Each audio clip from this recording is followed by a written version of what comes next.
Welcome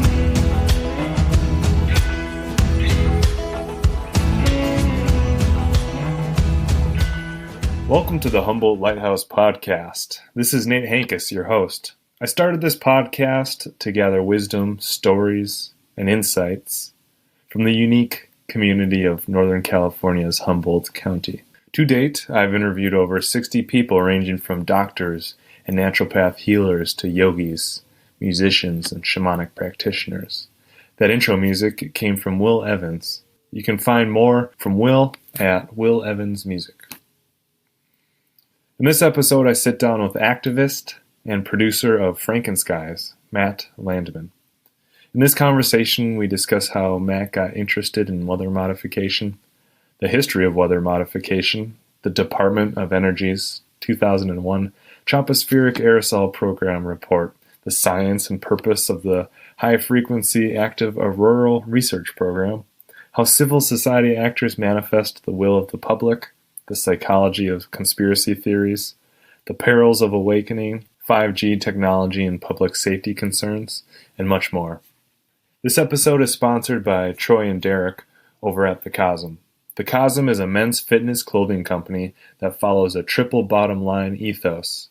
Every decision must not only be good for business, but for people and planet. Check out their sustainable clothing line over at thecosm.com. That's Cosm spelled KOZM, and use the coupon code HL15 to get 15% off your purchase order. This episode took place at my home in McKinleyville, California. I met Matt that same morning over at Northtown Coffee in Arcata. I overheard him talking about a movie he made and had to check him out. You can watch the Frankenskies documentary at frankenskiesthemovie.com and visit his EMF protective clothing store at spiroprotectionclothing.com. And that's Spiro spelled S-P-E-R-O.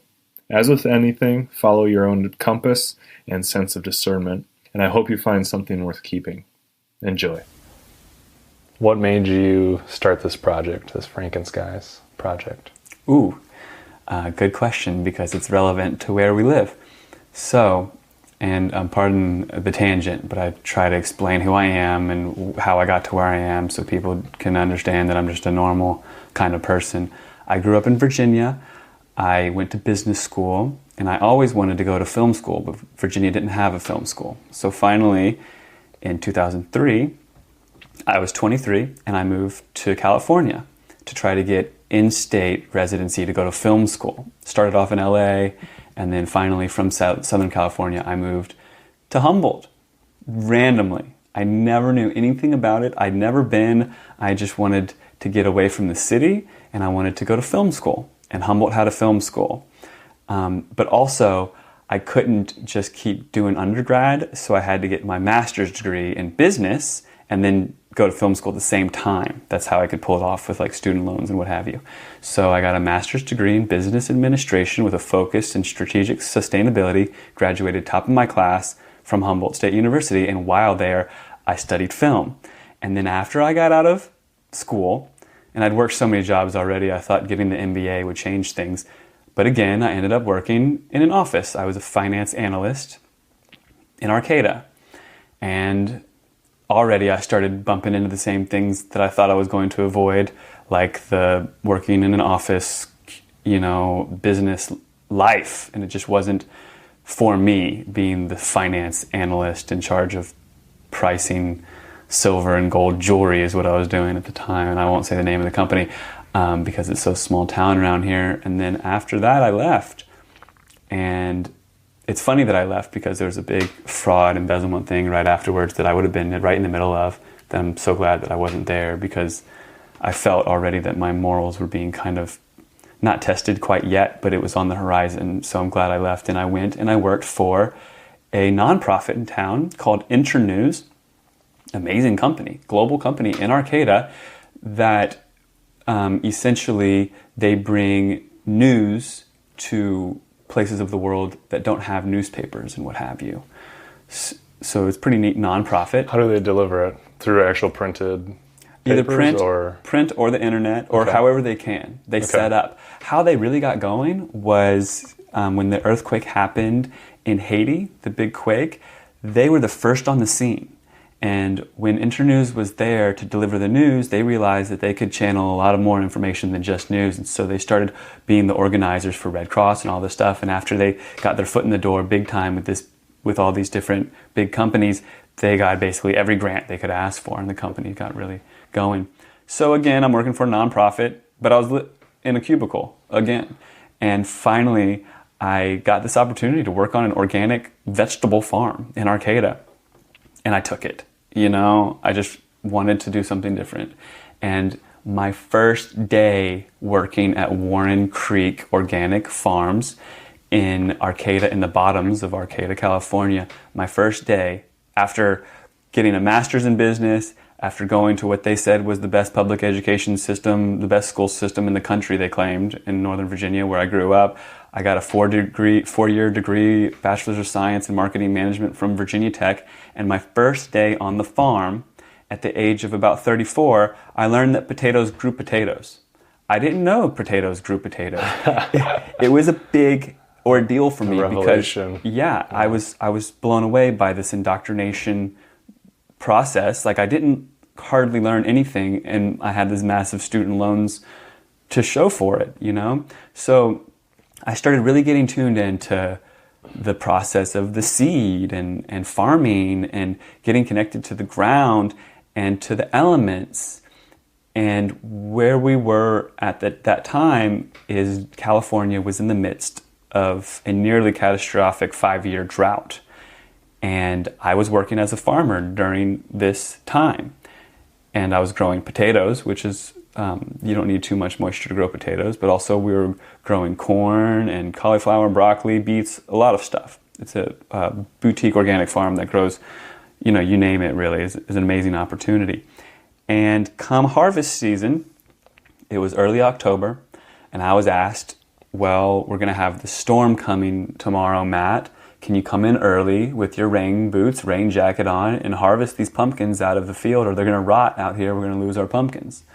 And I'm literally talking about pumpkins. A lot of people are, Humboldt Farm, Humboldt, yeah, pumpkins. No, it really was pumpkins. I'm not kidding, but for listeners that are familiar with the area, it's a big cannabis region as well. But I was growing squash, and I'm out there in the bottoms. I can literally hear the waves crashing. I'm so close to the coast. And the Doppler radar says that we've got this massive storm system coming in. And the weather said 100% chance of rain for the next week. And for the first time ever in the bottoms, I witnessed these amphibious creatures coming out from underneath my house. Newts, salamanders, frogs. The literal ecosystem was so excited that we were finally going to get some reprieve from this drought. And these black storm clouds came rolling in off the ocean. Pretty normal. Well, just on the edge of these storm clouds, I witnessed what I described as an unusual uptick in air traffic. And not only was there this unusual uptick in air traffic, whereas I'd work on the farm, usually I'd see a plane or two coming in to McKinleyville, a plane or two in a given day from where I was.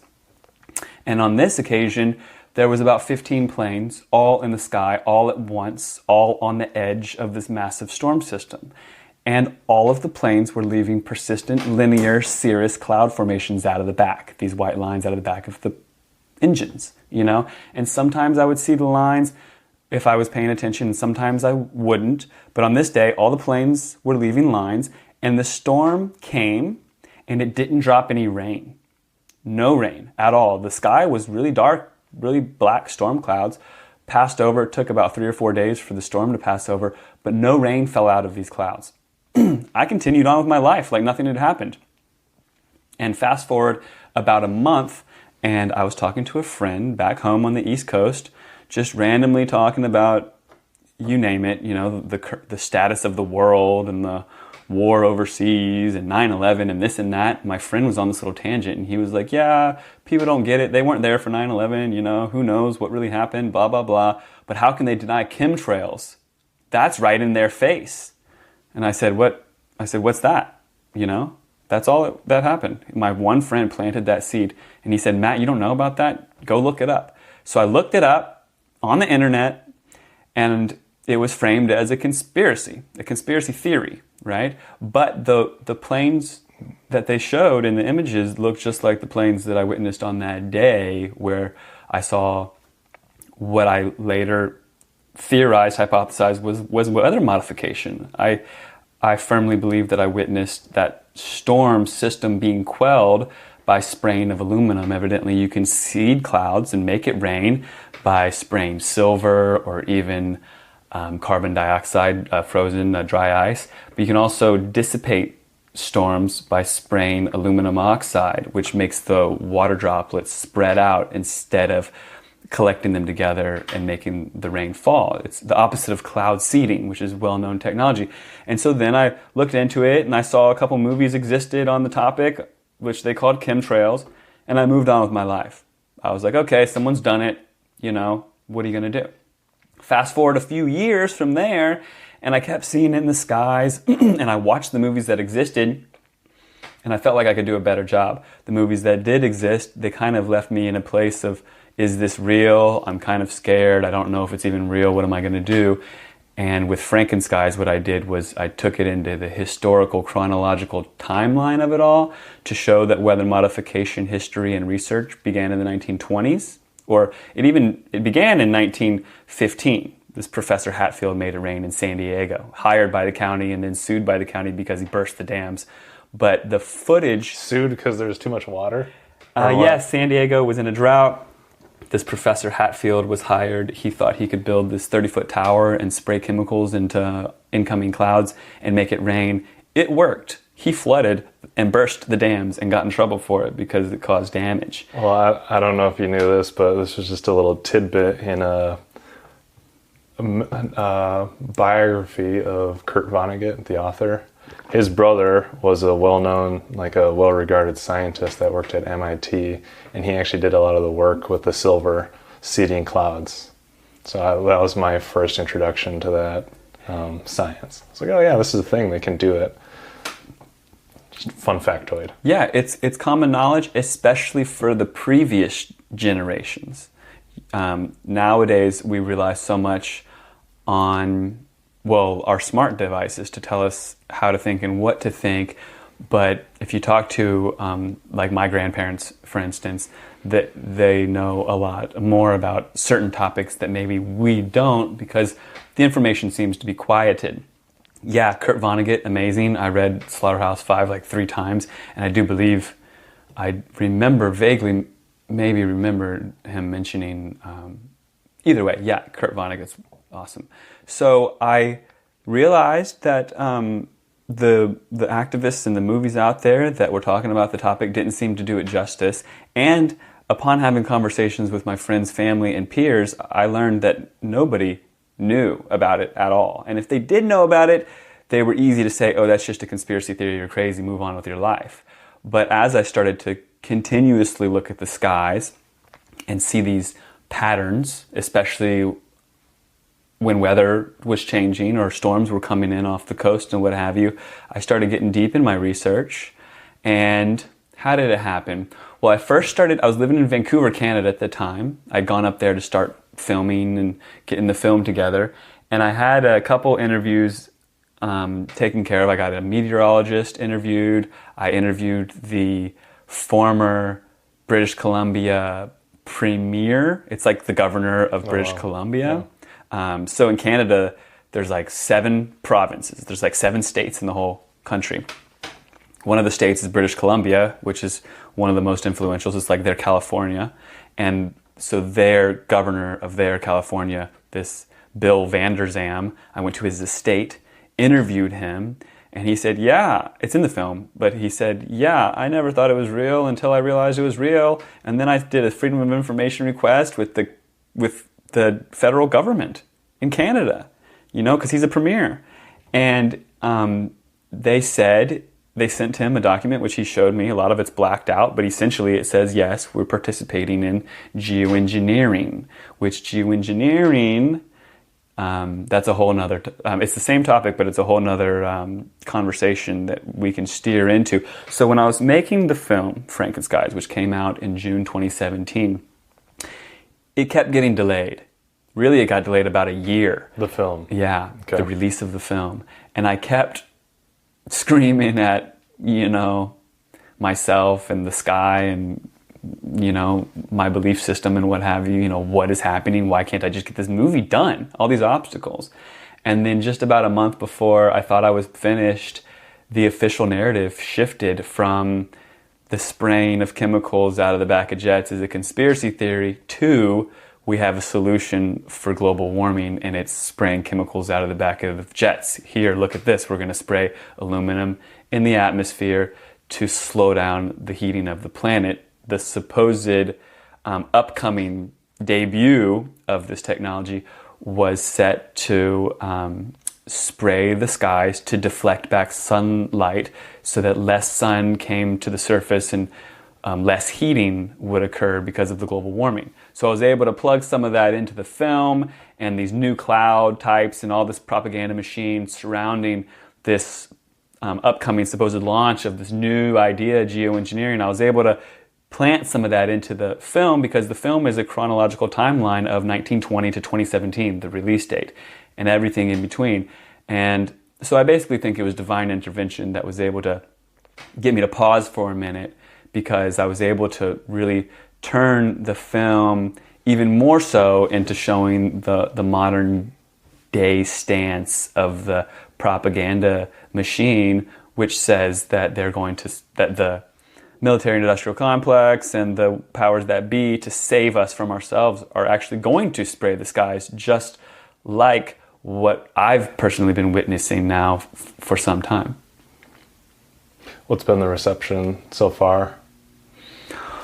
Well, it's actually been amazing for people that are willing to watch the film, because a lot of people they're already set in the way that they want to see certain things. And even though I've been trying really hard to meet people where they're at on their level, whatever it may be, a documentary about weather modification history, already there's trigger words in there for some, and I can't necessarily tweak my pitch for every single person, but it's been incredibly well received. It's been seen by about 3 million people globally. A lot of people that have seen it were already on the fence or already in that world of, quote, conspiracy theories. But a lot of people, surprisingly, have contacted me and said that they've changed the way they look at the skies because of the film. I even have friends. I'm friends with everybody. I've always have been. Just because we don't see eye to eye on certain things doesn't mean we can't be buddies. And I've had friends that, spent a couple years saying, oh yeah, I'm not going to watch that movie. And then finally they sat down and 5 minutes in, they say to me, oh wow, they've been doing this for a long time, huh? And I say, thank you, finally, you just watched it. But, so to answer, yeah, it's gone really well. I'd like to come out with a sequel that embraces some of the new information and where we are now in 2019. But overall, I'm really happy with I would always like to have it be seen by more people. One thing that happened recently that was very encouraging was someone contacted me from Missouri, and they said, Matt, do you mind if we screen your film? Can you come out for the screening? And I said, no, I can't afford it. Can you fly me? And they said, no. And I said, well, I'm sorry, I can't afford it. And they said, we're going to screen it anyways. And I said, please do. And they had a screening, and they had it on the marquee, and it was successful. And I didn't even have to be there. So it's catching on enough that people are, and that's happened actually a lot, but this was an actual movie marquee, and they sent me the photo. It was really touching. But people are taking the film and screening it without even having me there. I've been sending out free DVDs and flyers, and it's online for free and whatnot. But people are taking the reins and really bringing that truth forward on their own, which is really touching. Well, congratulations. That's you're touching a lot of lives. Thanks. Like the science, I don't worry about the science that's been established, but why? What's your thinking of why this happens? And if you're proposing something that's speculative, just let me know. But if you've been able to find any of the whys, that interests me. Terrific. And It's not surprising that you asked why, because everyone wants to know the who, what, why, where, when, how, before they can really embrace any knowledge. Because when you really embrace knowledge and you recognize it as fact, you actually feel comfortable conveying it to someone else. And if someone doesn't have all the answers, they're not going to bring it, most people won't bring it forward to their peers for fear of being ridiculed. There's a very intense ridicule psychology in the modern world that doesn't really bode well for conspiracies. And it's part of the propaganda machine. So the why, I've dug as deep as I possibly, I've dug pretty deep into the why. And there's a lot of layers to it. Even the who, there's a lot of layers. But the why, we can start with a document from 2001. Came out, it's called the Tropospheric Aerosol Program. It's a 100-page document from the Department of Energy. And this document, to me, is like the smoking gun, but it's not that easy for everyone because they can't find it on the internet. It doesn't have the word geoengineering, contrails, or chemtrails in it. But it literally explains the Department of Energy's role behind creating the Tropospheric Aerosol Program in 2001, which in 2001, in September, we had a very big distraction. Nobody was really going to be thinking about planes unless there were terrorists involved after September 11th, 2001. But just before this program was launched by the Department of Energy.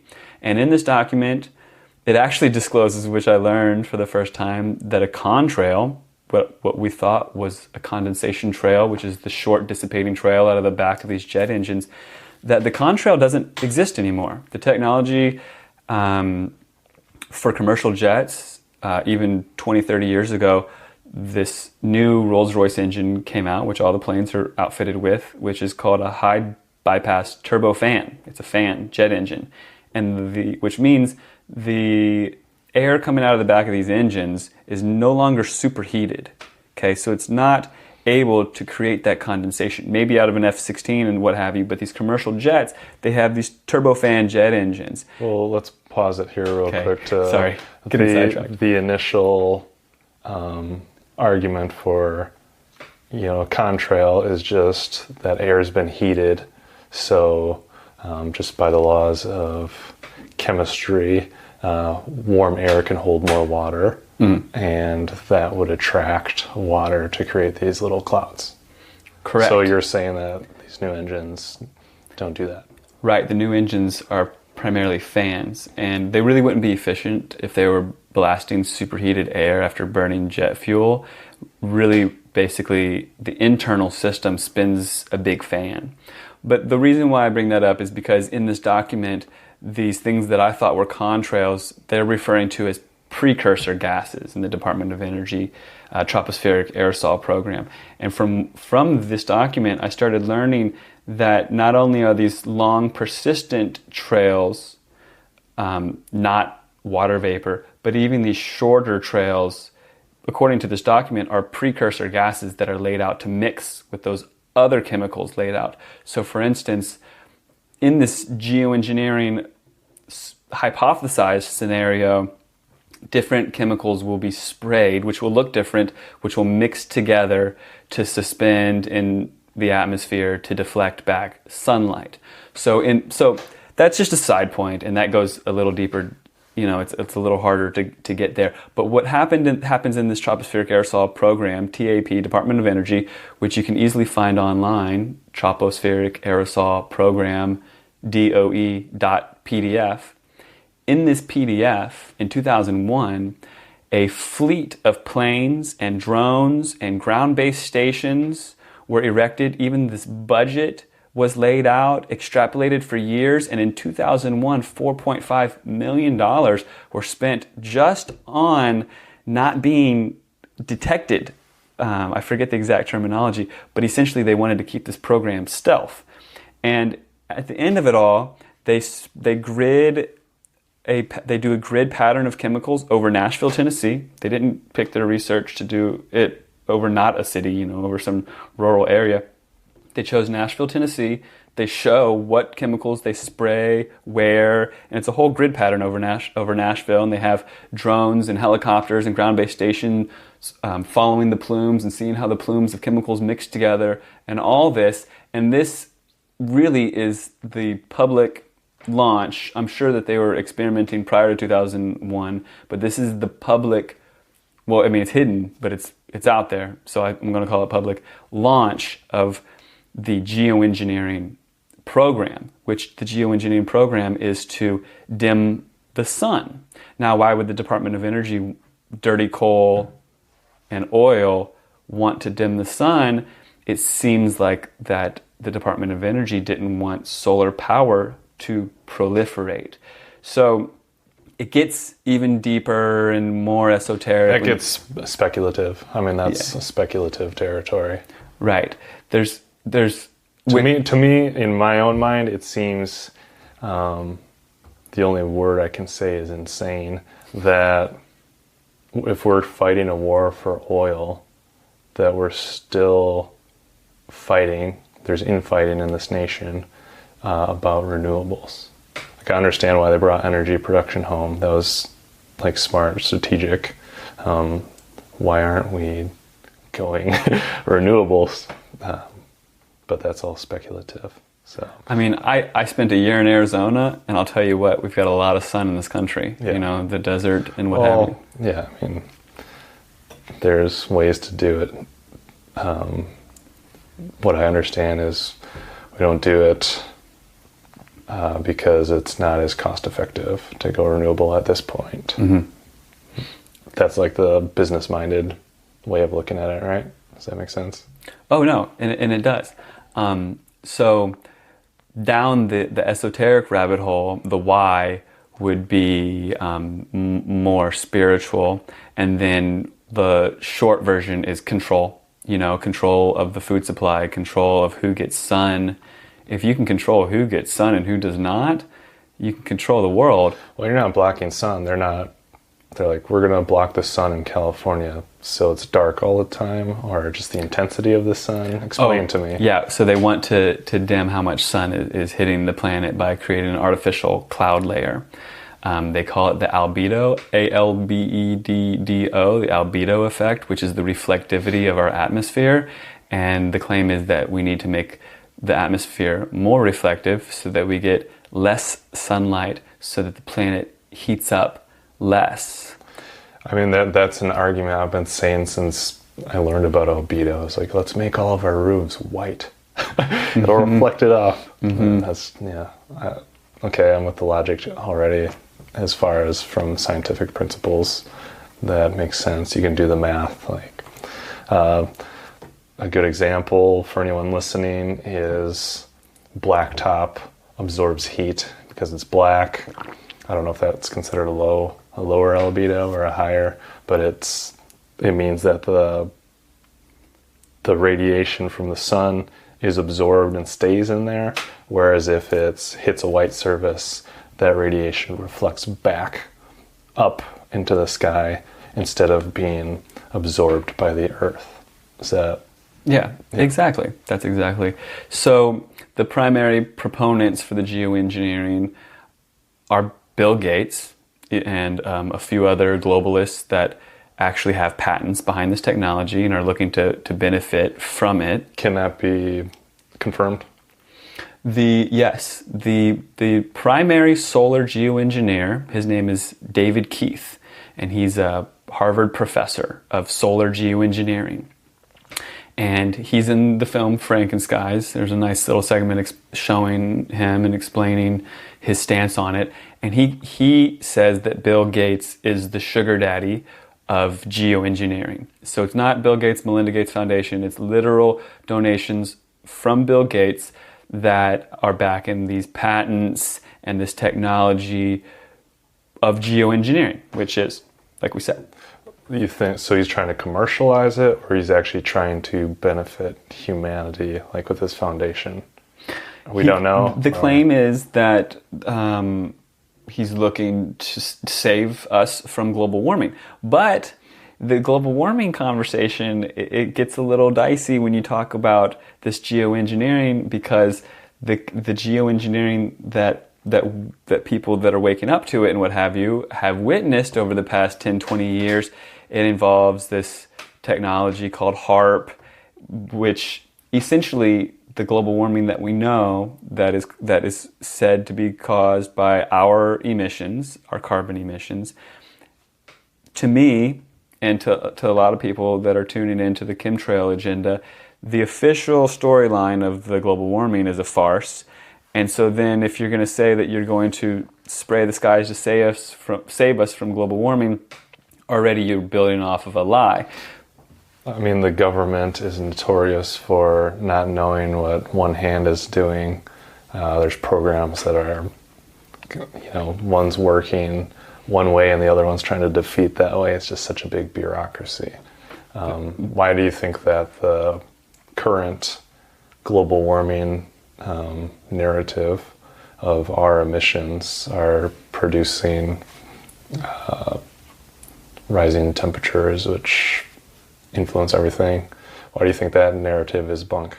The science checks out. Like, more carbon dioxide, we know that it traps heat. And we know that when we burn these fuels, that carbon dioxide is in the atmosphere. Right, and I definitely would not debate that. I would also like to bring it to the attention, however, that the number one greenhouse gas on Earth is water vapor. And so, being that is true, even if the planes were leaving trails of just water vapor, that should be scrutinized, and there should be transparency there because of the fact that the number one greenhouse gas on Earth is water vapor. But it'd be vapor, it'd be water that's already in the air, but just converted or heated so it becomes a temporary cloud. So it's not like they're adding water per se, they're just changing its form temporarily.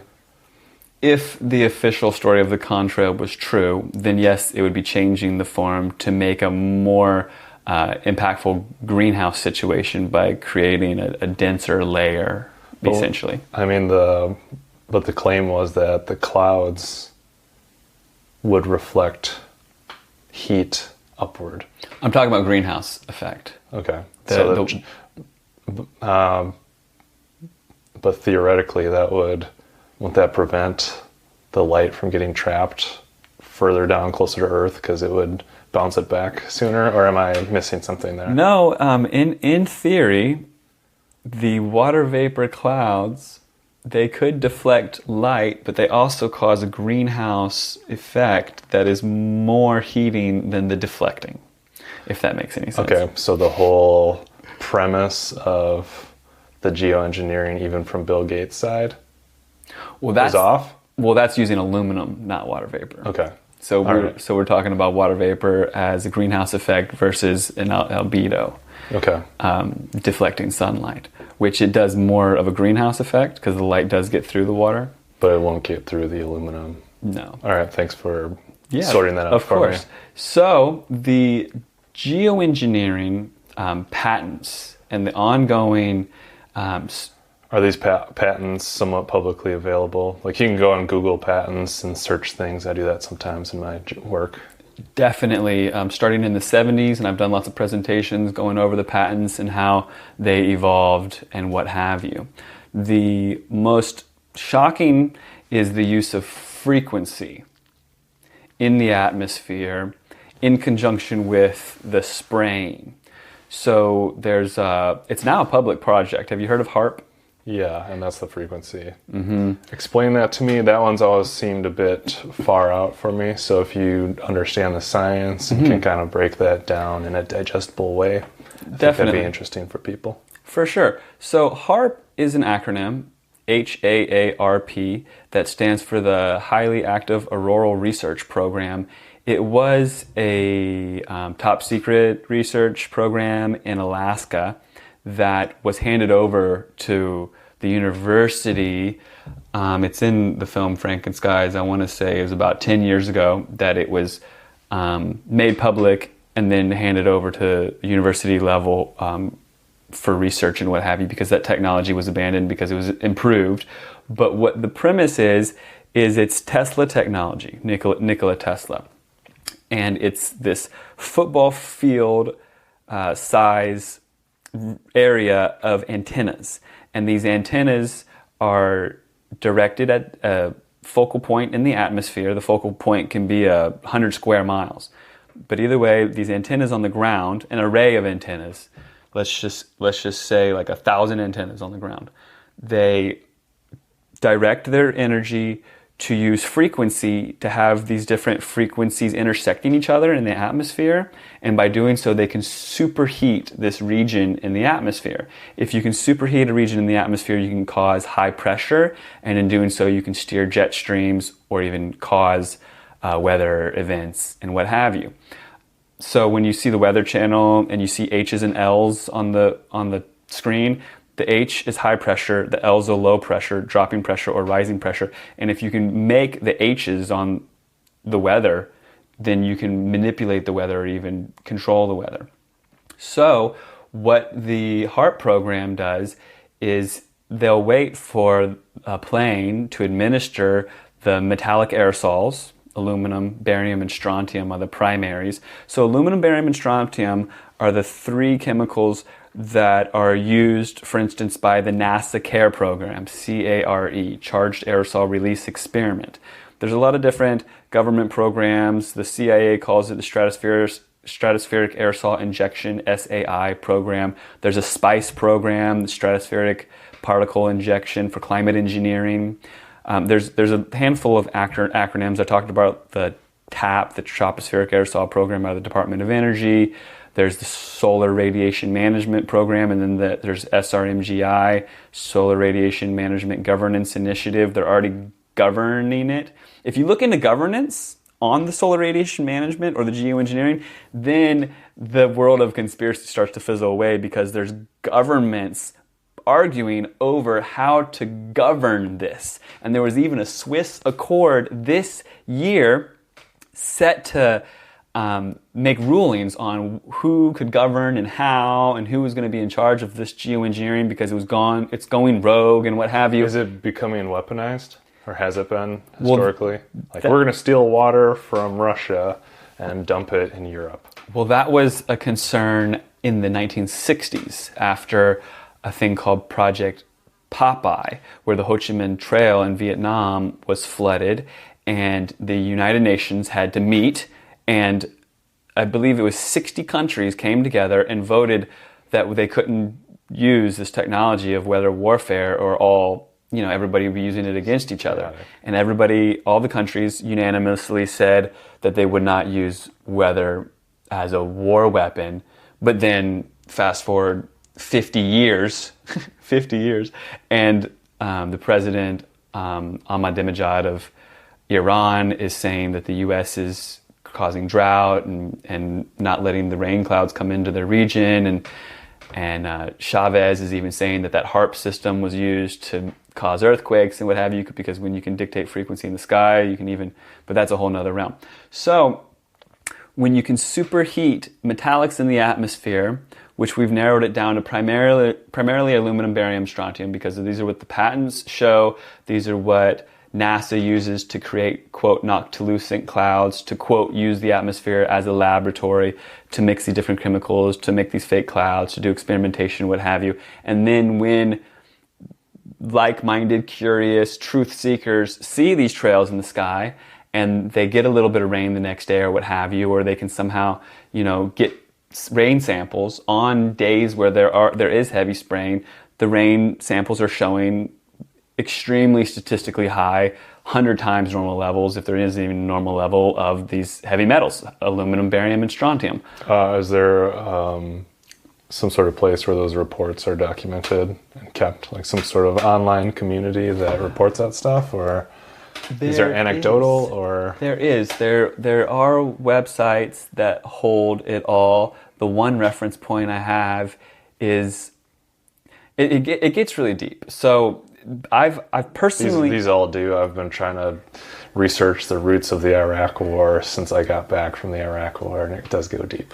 So it's why I understand, and people, once you're at a certain level of awareness, like you said, you try to reach people at their level of awareness. Mm-hmm. Just throwing that out there. No, and it is, and it's been an amazing journey for me. I've actually spearheaded this activist movement to bring awareness to the ongoing lies in our skies, which now, as it's becoming this new narrative that we need to spray the skies to save us from global warming, it's becoming another situation. But as I entered into this activism sector of chemtrails, geoengineering, this specific niche, I surrounded myself with all of these different, quote, global chemtrail activists. And I started having these conferences and putting this film together, and I befriended all of the global activists in the chemtrail space. Well, I don't want to sound like anything, but I've concluded that the majority of those activists that I befriended and flew around to these different conferences and what have you for the past 4 years, most of them are controlled in one way or another, whether they're CIA or they're Department of Energy or whatever they are. I've concluded through much trial and tribulation and suffering on my part, come to find out that the most of it's been co-opted and there's a lot of problems there. So the website that I could reference that has all of that information is stopsprayingus.com. But the gentleman behind that website has since gone, quote, crazy. He's this global activist that I had at all my conferences and what have you.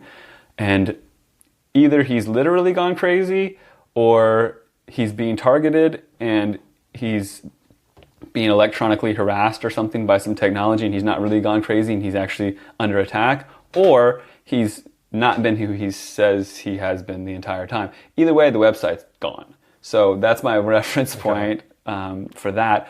But also, I do have some of that information on my website, actualactivists.com, and it is available. I do have rainwater samples from different people sending me them and what have you. I don't have them online necessarily. I have them in the presentations that I give. I have them scattered throughout.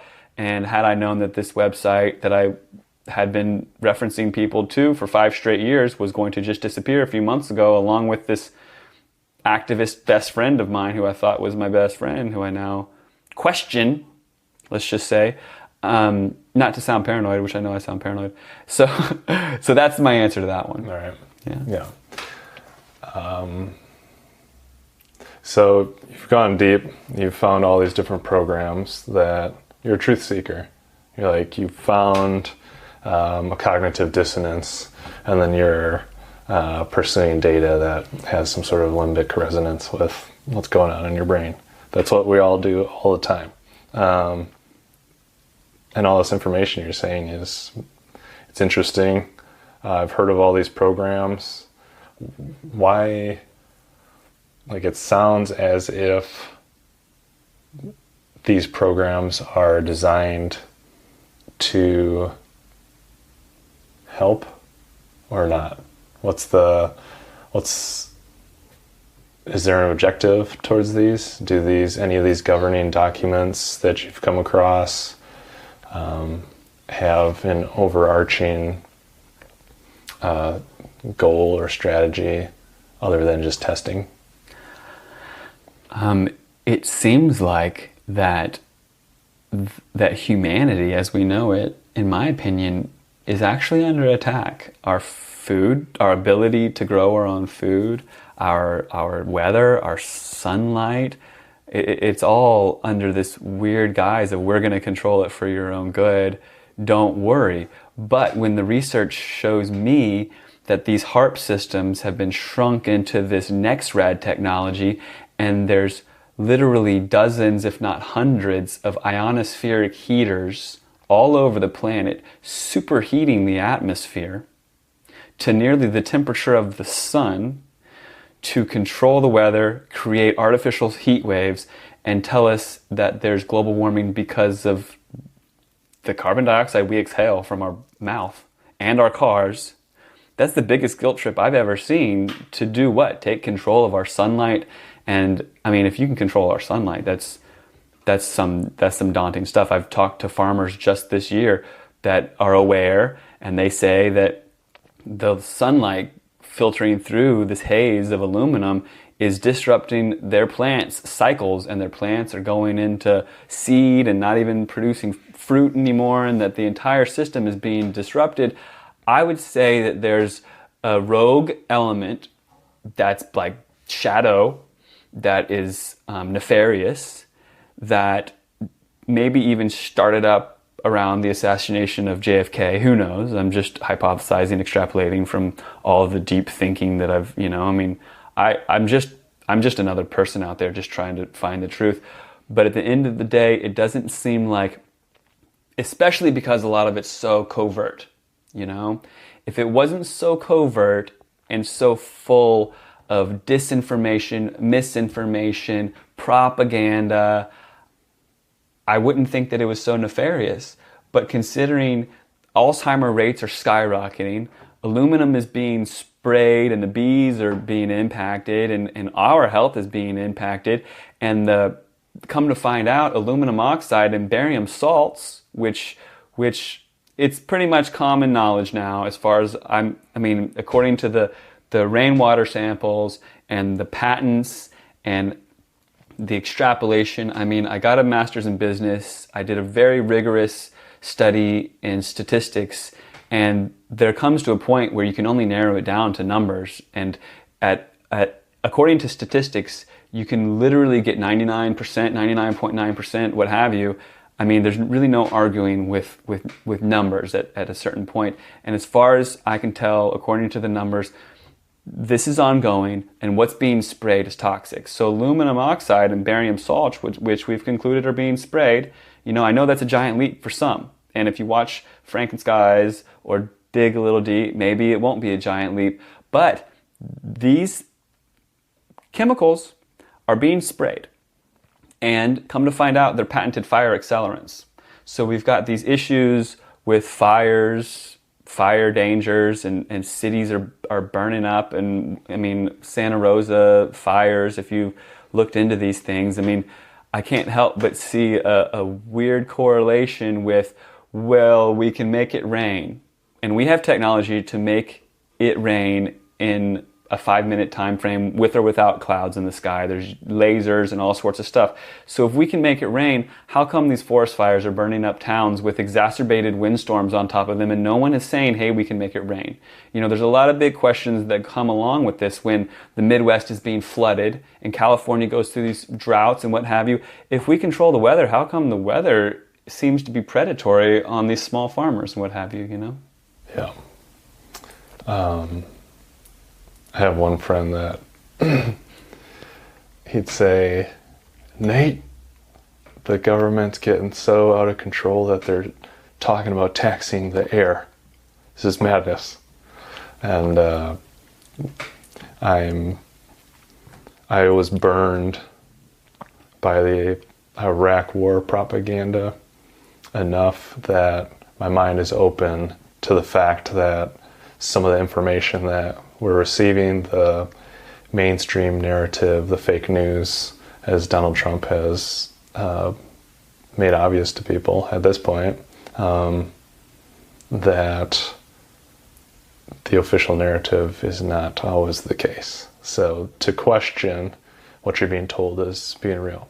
So I think this is what opens a lot of people's minds to these sorts of ideas.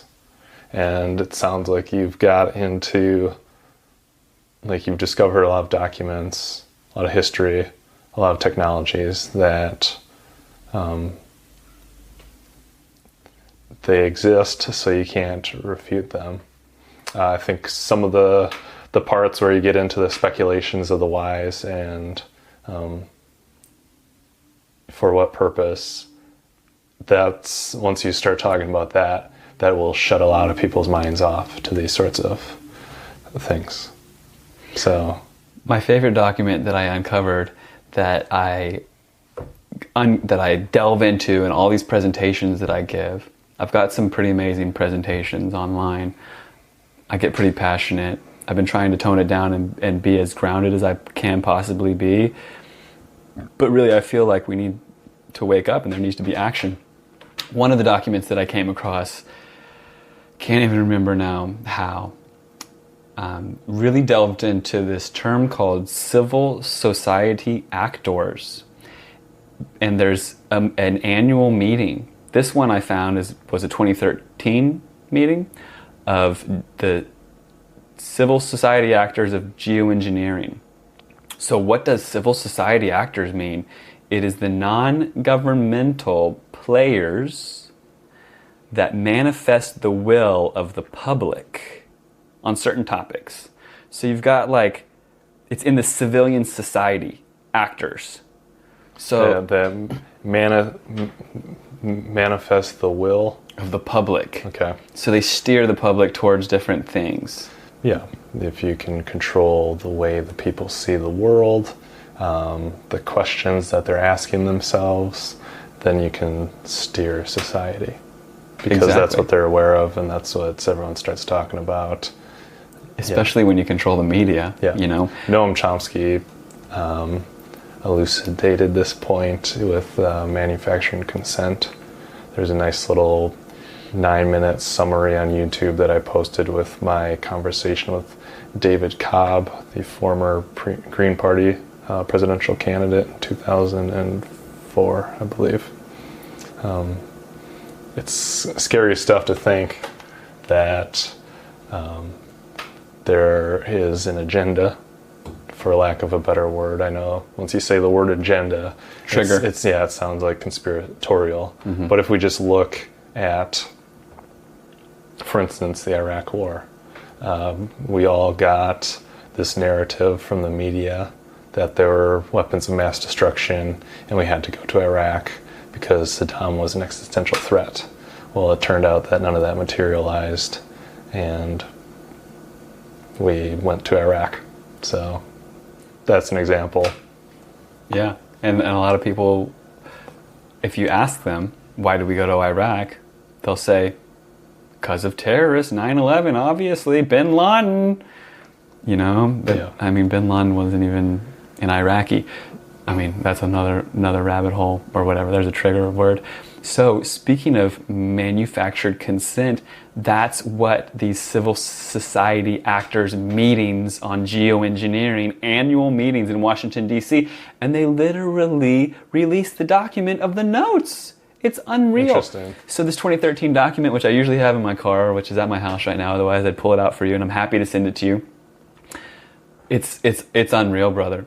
These actors, which I assume it's like Leonardo DiCaprio, an actual actor, and then pretend activists, like these people I've bumped into that are actually CIA, and then media kind of whoever's, these different people that pretend like they're normal folks and pitch this narrative, but they're really on the other team.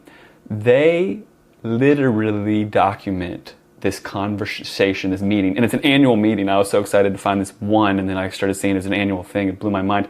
In this 2013 annual meeting, they say things like, society is lousy at strategy. This is a quote. Society is lousy at strategy, but we, however, are not. Here's what we can do. We can pose geoengineering publicly as a horrible, dangerous, scary idea. And then it'll open the door for the conversation to bring it home to they need it. And so then this meeting happened in 2013 in June, and then 2 months later, every headline, USA Today, New York Times, Washington Post, geoengineering, a new scary idea that we may actually need. And so then they meet every year, and they say, how are we going to manifest the will of the public? And have them literally eating out of our hands, begging us to spray poison in their skies.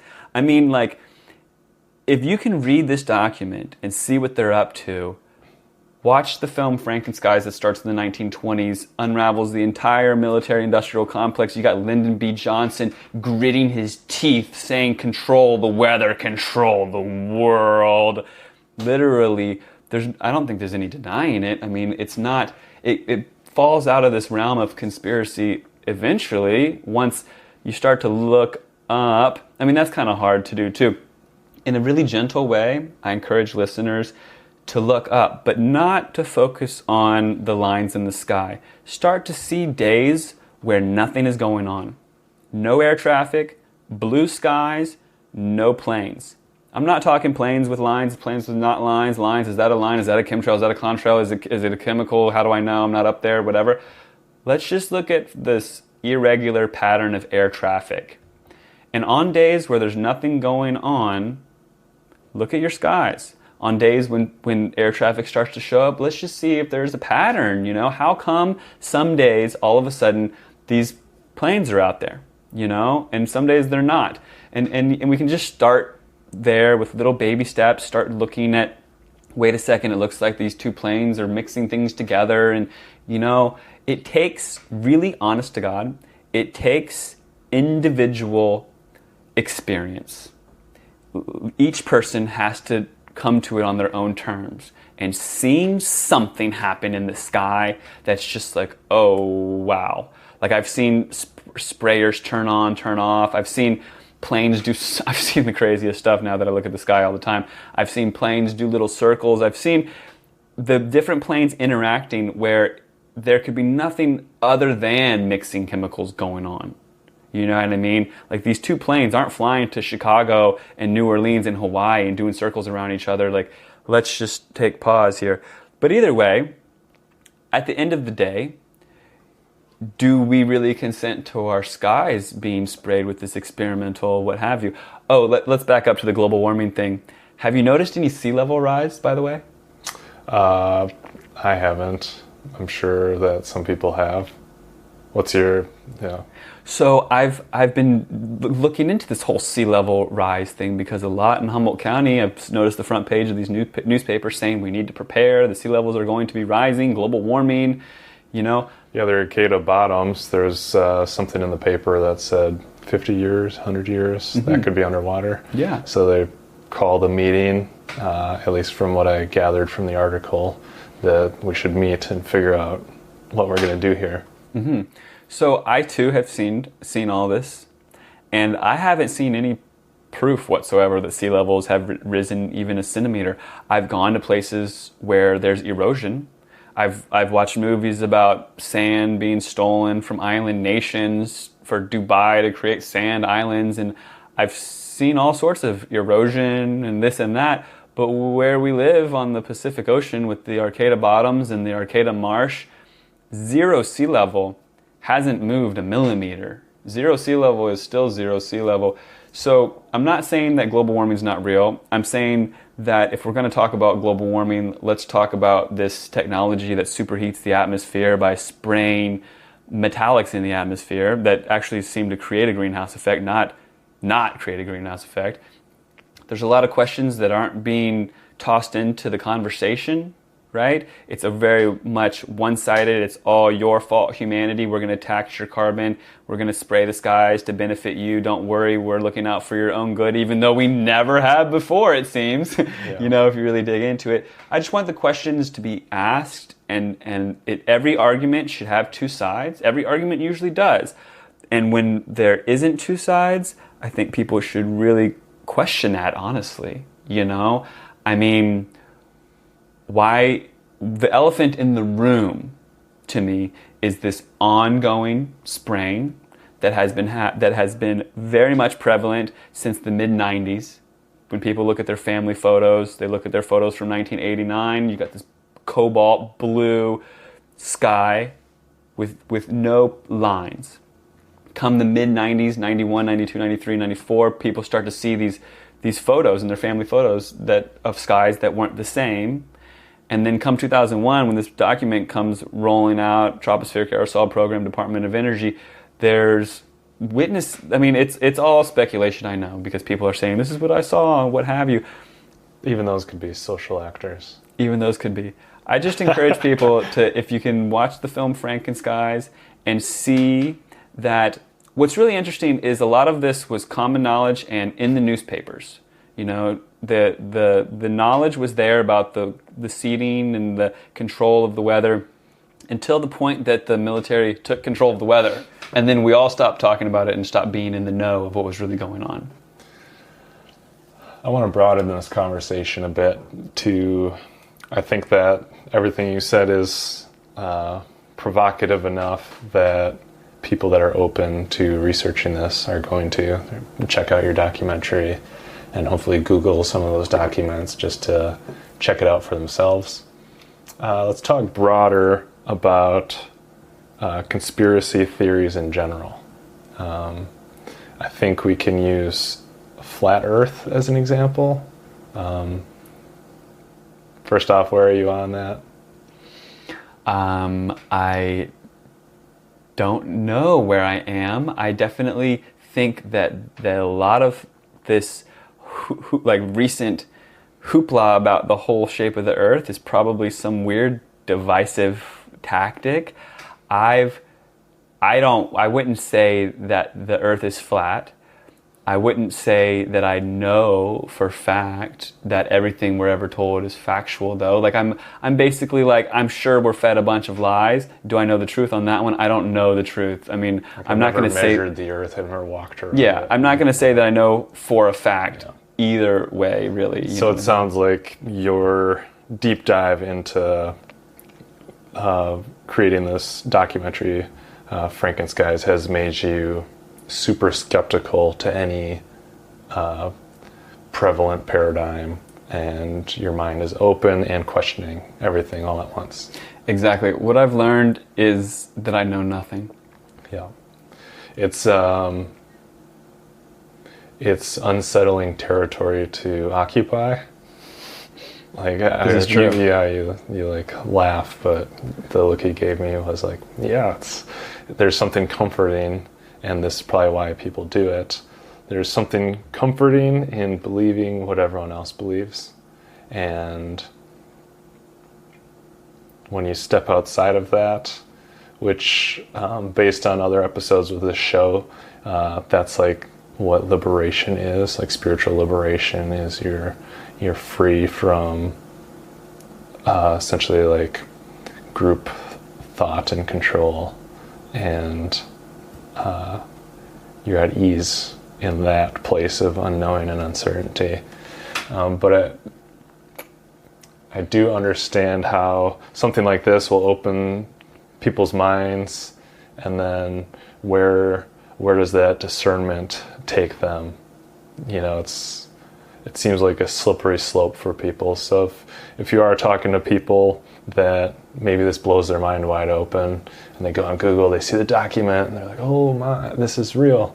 Do you have any wisdom to share that would help people prevent from taking missteps as they just go down wormhole after wormhole? Like, is there anything on your path that you've been like, well, that was probably like wasted, or I look back with regret that I did this or that? Yeah, there's so much that you just touched upon, especially when you said the word discernment, which I firmly believe that we're entering into an age of cultivation of discernment, because there's so many lies, and it's a deep spiritual thing where we can actually go deep into our guts and our hearts and our soul and actually ask these questions and not have to rely on the mainstream to get these answers. So my life as an activist, when I first started going with it all, I was very much not grounded. I'm still landing. It's taken me years, but I'm way more grounded than I ever was. Tell me what that looks like.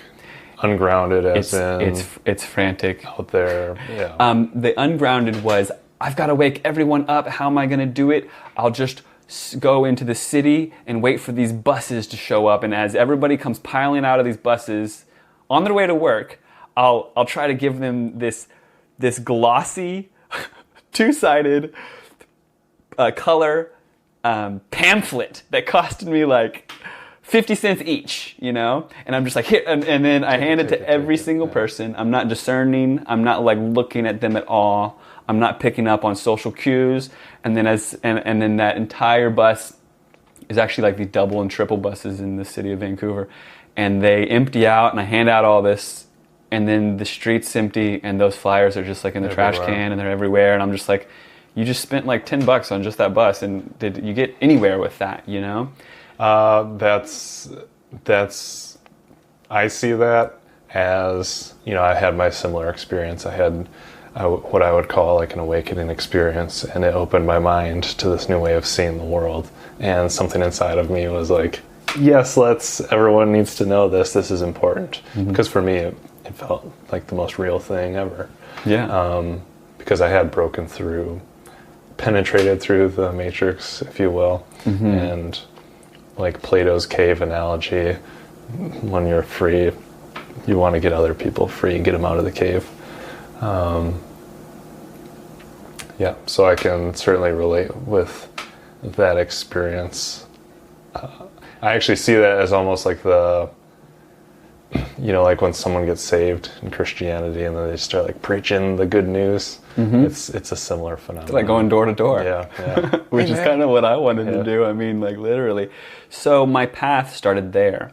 And then I started to refine my pitch.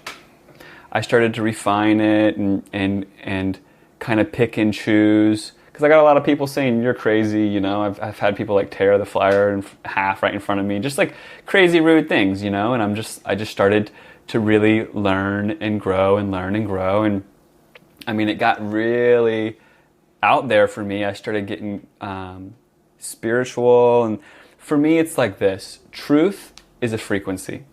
Once you really start resonating on that frequency of truth, these other truths start to become self-evident. It's not just the skies. It's like it's myself, my spirituality, who I really am, and like what my purpose on earth is. And I'm an infinite being having a human experience. I'm a spiritual being having a human experience. These are huge epiphanies that without any sort of support network, you can literally just kind of spin yourself out of control until you finally land.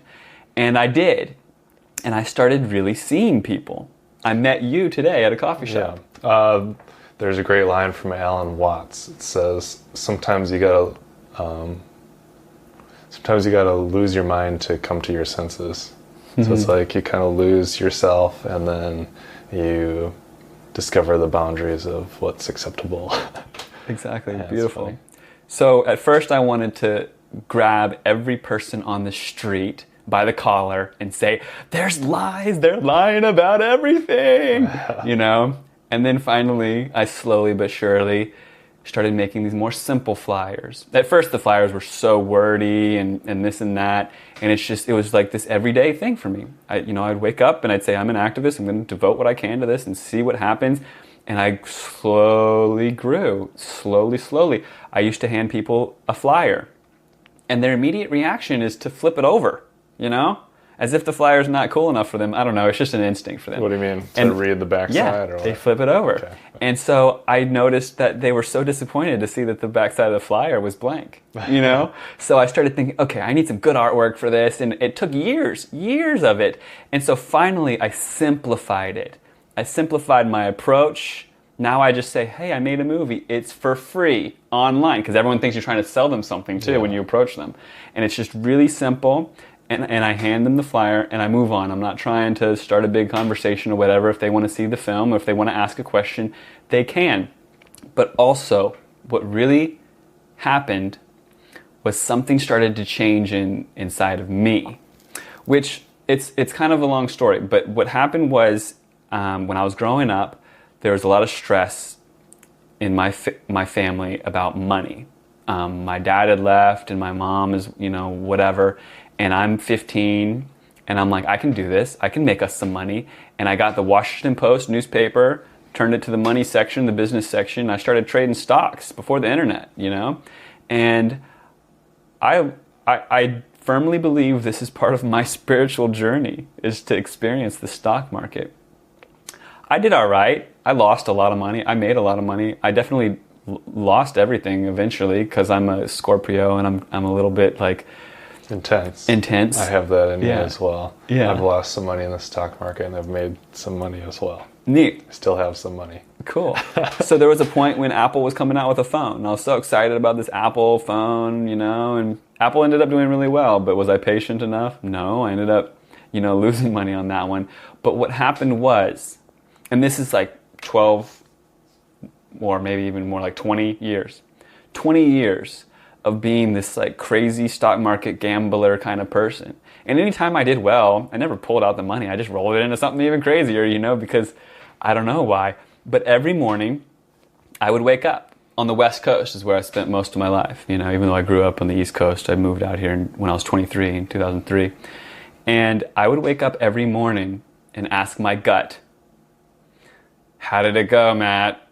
You know? And if I lost significantly, my gut would turn and I would feel this knot. And I never really felt that much good energy, you know, because it's the stock market. What do you mean before you check your numbers? Yeah, almost exactly. Like to predict it. Yeah, exactly. Just kind of like what it was it was years and years and years of cultivation of my discernment, of my intuition. And so even when I wasn't near the computer and something traumatic happened and some stock I had plummeted, I could feel it, you know? And I started to actually get away from all that, whatever. I don't touch that stuff anymore, the stock market. But I do look people in their eyes and I feel it in my gut and I ask my gut, you know? And sometimes I feel really good, high vibration, like tingly kind of energy. And sometimes I feel this like knot in my stomach. My own journey, you know, that's just my personal thing. But now I literally, if I'm going to talk to somebody and hand them a flyer, I ask my gut first and I look at them, you know. Today at the coffee shop, you actually came up to me, but I would have walked up to you too because you look nice. You look like a nice person that wouldn't be mean. And you look like you're a similar vibration. You know, it comes down to this, your vibe attracts your tribe kind of thing, this synchronicity of the universe, whatever. So long story short, I encourage people, if you are coming onto the truth for the first time, just know that it will evolve.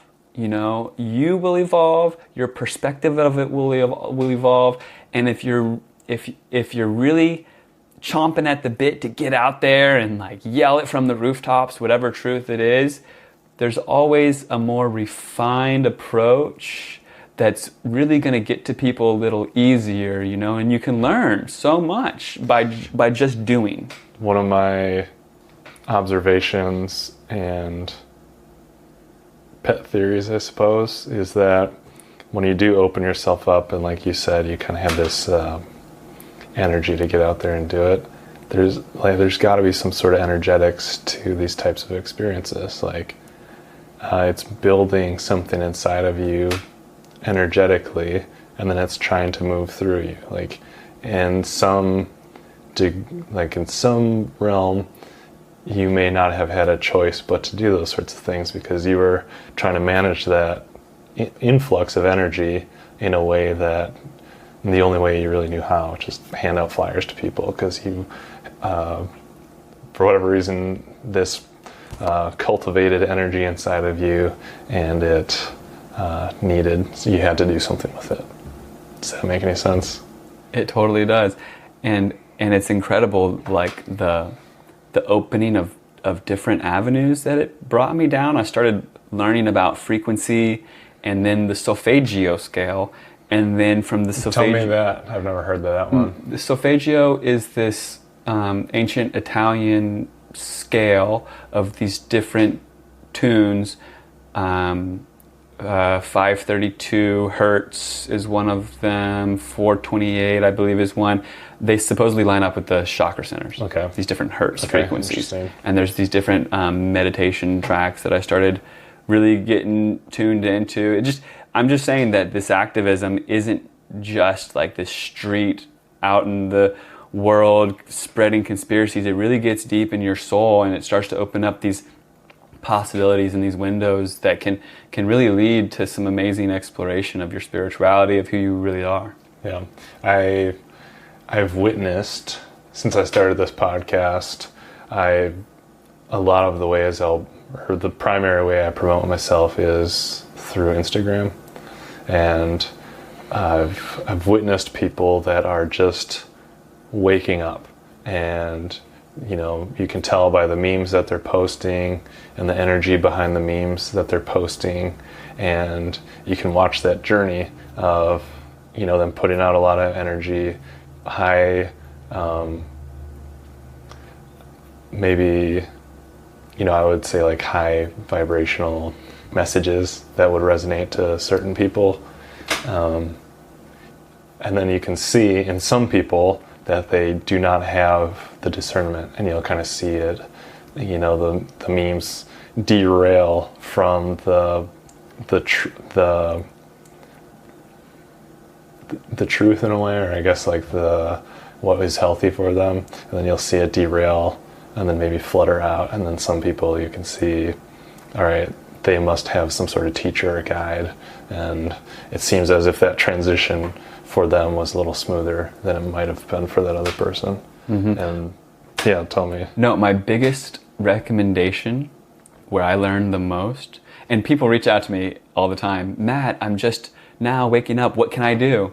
And I say, very simply, make a little flyer, go to a farmer's market and start talking to people. And I've got this one friend from New York, he said, no, that's not enough. He goes, show me where the bazooka is and I'll pull the trigger to shoot the chemtrail planes. Until you've got a solution like that, I don't even want to be involved. And it's kind of this metaphor for what everyone thinks. They want something big. And I say something very simple, like make a flyer, get out there in the world and start making eye contact with people. And we're programmed with this all or nothing mentality. And then if we can't do it, then we'd rather just look up to a hero or something and maybe they'll do it for us. I mean, it's the archetype of the Messiah. And it's, since so many people in the West have been indoctrinated with that mythology, there's a savior that's coming, whatever, we're just kind of programmed to look for that. Exactly. And it's disempowering. And I've witnessed it time and time again. But what I can firmly encourage, and it literally takes baby steps, and it's a one day at a time thing, but it will literally change you. Being the change changes the being. And what I recommend is find what you're passionate about. Hopefully it's not too divisive, because you want to be able to resonate with your peers. Are you really passionate about fracking is bad, or sustainable farming or something? Or do you think chemtrails are bad? Or whatever it is that you want to talk about, there's actually a dwindling seed variety. Our seed variety, because of monocultures, we're losing all these different seed varieties. There's so many things I didn't know. I just learned last week, and I did a YouTube video, I was so frustrated, that when cilantro goes to seed, do you know this? Yeah, it becomes coriander. It becomes coriander. Yeah.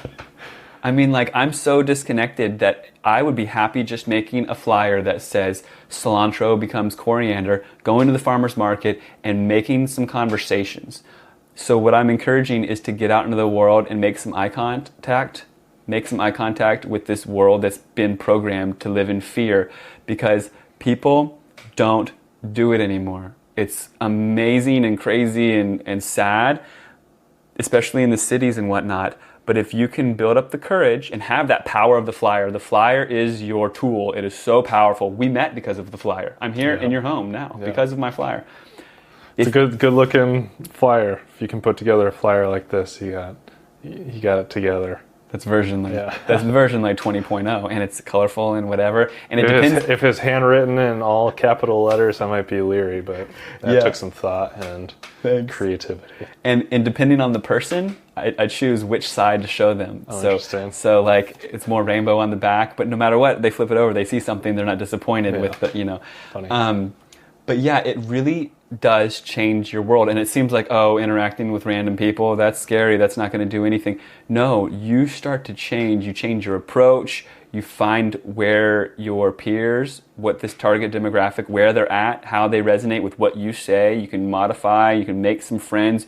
You can literally look people in their eyes, in their souls, and resonate with them and meet your community, because we're all so stuck in these devices. I don't even carry my phone around with me anymore. We're so stuck in these devices that we need to break away and find the truth within ourselves. Because when we're being told how to think and what to think and all these different things on social media, you talk about your friends that come into the truth and they get spun out.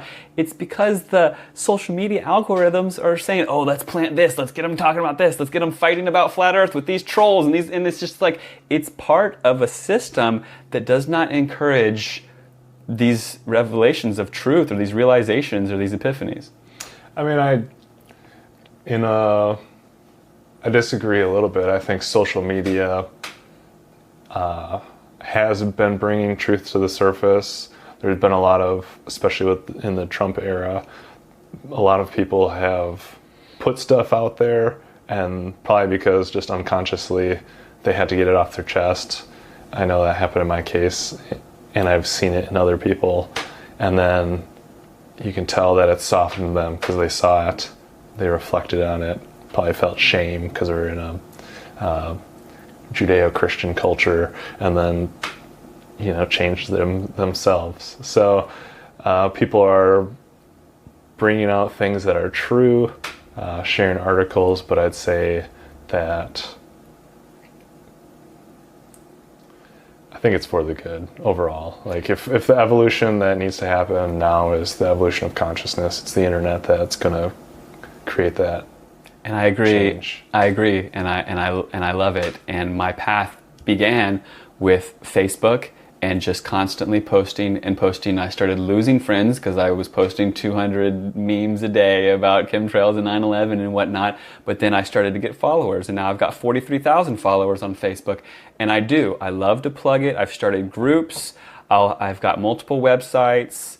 I'm launching an online clothing line that protects from EMF radiation. My entire world is online, but also I'd like to find a balance. I think it's very important to get out in the world as well. So don't get me wrong, I love the ability to network on social media and to get those truths out there and what have you, but I also think that there comes a time when getting out into the world is also important, because there's something different there when you're making eye contact with strangers and finding where they're at in the world. It's actually been incredibly inspiring to see that so many people in the real world are waking up, because what the media wants you to think, well, at least certain aspects of the media wants you to think that you're kind of alone in this, and that, yeah, there's people speckled around the world, but they're not in your community, you know what I mean?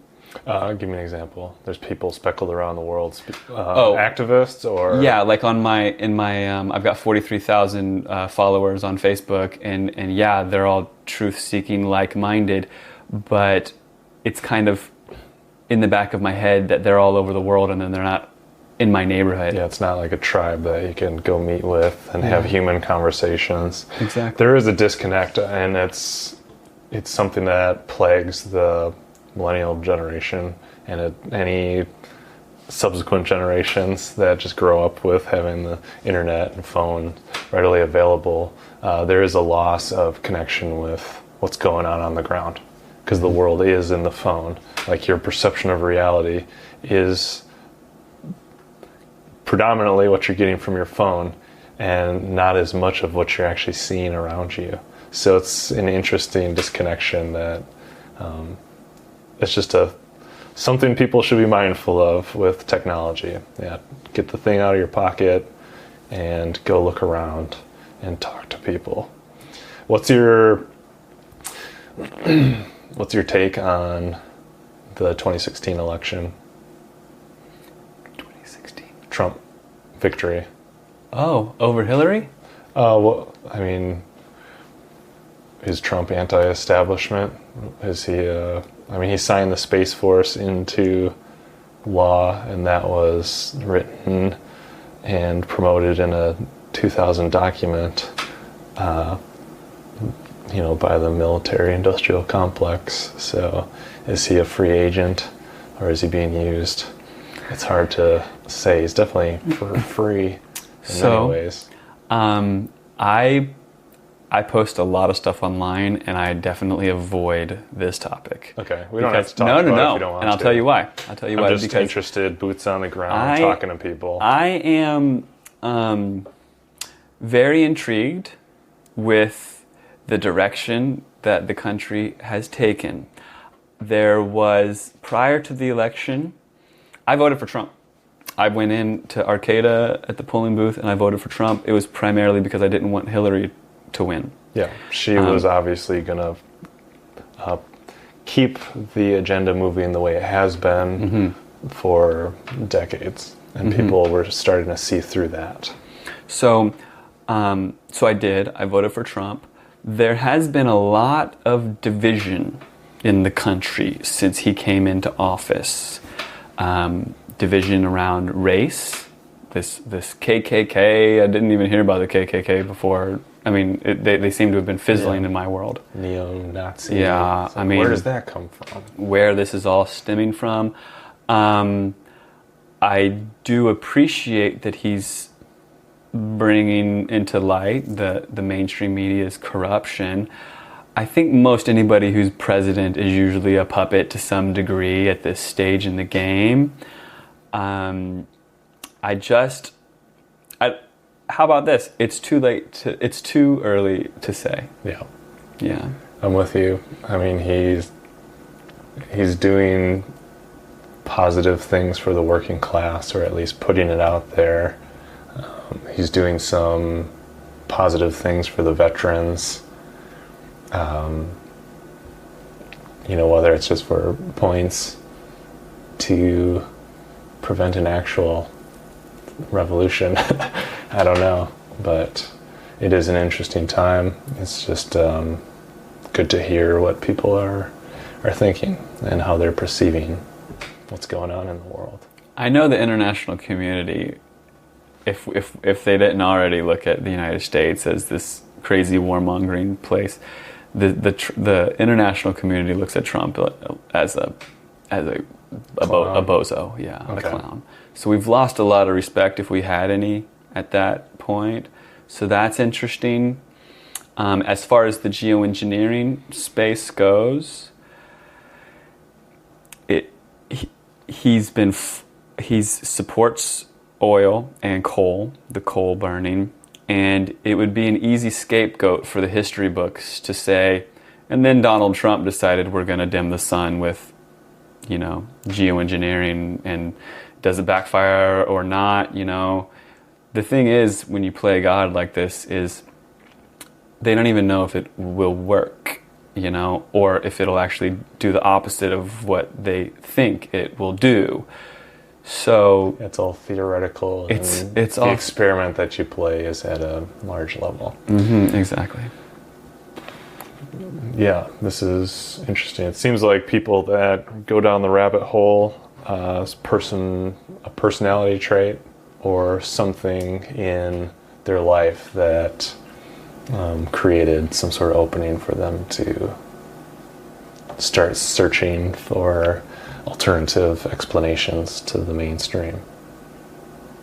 I think it's embedded in people's destiny. At least it was in mine. There was no avoiding it. And it was like a big kick in the face when it happened. And like they say, the truth, it'll set you free, but first it'll really piss you off. Sorry. But that's kind of how it unraveled for me and some of my peers. It's just like this rude awakening that, for me, like I said, it took years for me to really find the ground level, and now all these other truths are unraveling right in front of me. There's this 5G now. Can we talk about that briefly? I see it in the news, and people are saying, oh, it's just corporate America's ramming this dangerous technology into cities, and it's based on just naive people that don't understand the science. At least that's the spin that I've seen in the news. So can you just briefly explain that, and we'll probably end it here.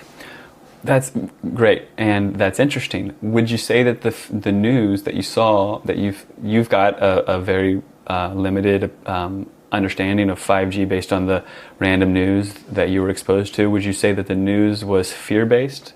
Of course. Yeah. I would say, now that I analyze it, I would say it was almost condescending.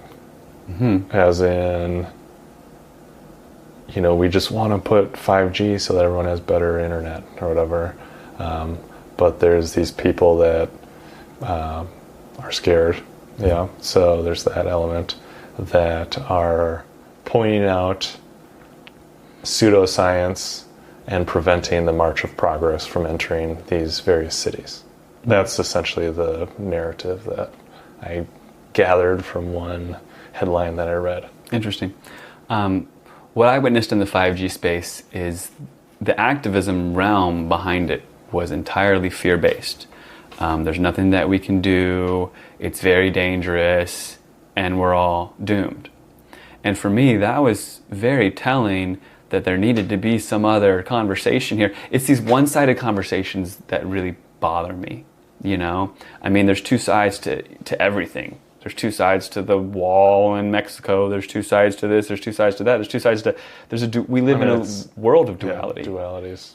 So as far as the 5G goes, I'm looking to bring some empowerment and inspiration and hope through, for one, a very simple knowledge, understanding of it, because it's all shrouded with how complicated and whatnot it is, and it's really not that complicated. So I'll just really quick explain what 5G is.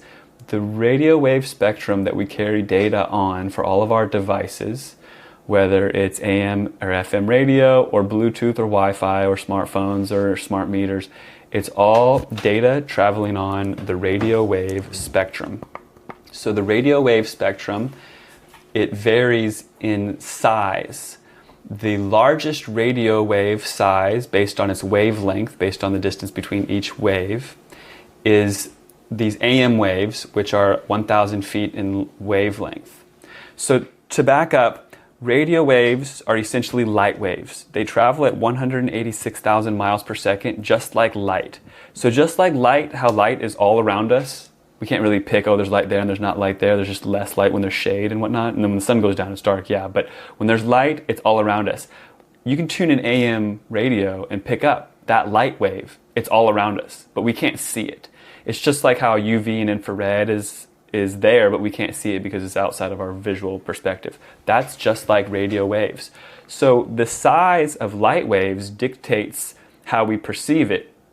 If you have red light in actual light, you know, from sunlight, if you make that wave slightly larger, it becomes infrared and we can't see it because of the size of the wave.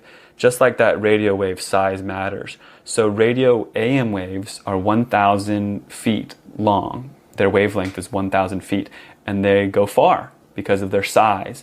And they don't need antennas everywhere because they can travel great distances, and they're harmless because they go right through everything because of their size. FM waves are 10 feet. Okay, the actual smallest radio wave on the radio wave spectrum, on the entire radio wave spectrum, which is how we carry data, these light waves, the smallest radio wave is 1 millimeter in size. Now that was never used to carry data because it's actually archaic, primitive, useless technology to carry data because it cannot go very far. The 1 millimeter size wave can only travel about 1,000 feet or a couple thousand feet. It was first utilized in the Iraq War to create what's called an active denial system, ADS, where this 1 millimeter size wave was propagated from what looks like a little cell tower on top of a Hummer, and if an insurgent or whatever walked into this frequency fence, their skin would burn because the 1 millimeter size wave if interacts with your nerves and causes your skin to burn.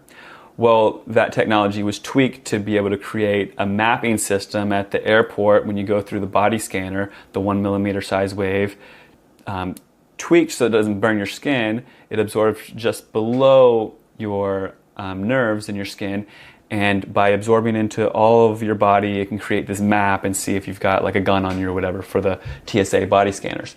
Well, that 1 millimeter size wave is what is now being utilized to carry data for the 5G. Well, the problem with that is it absorbs into things. It absorbs into people and trees and bugs and whatnot.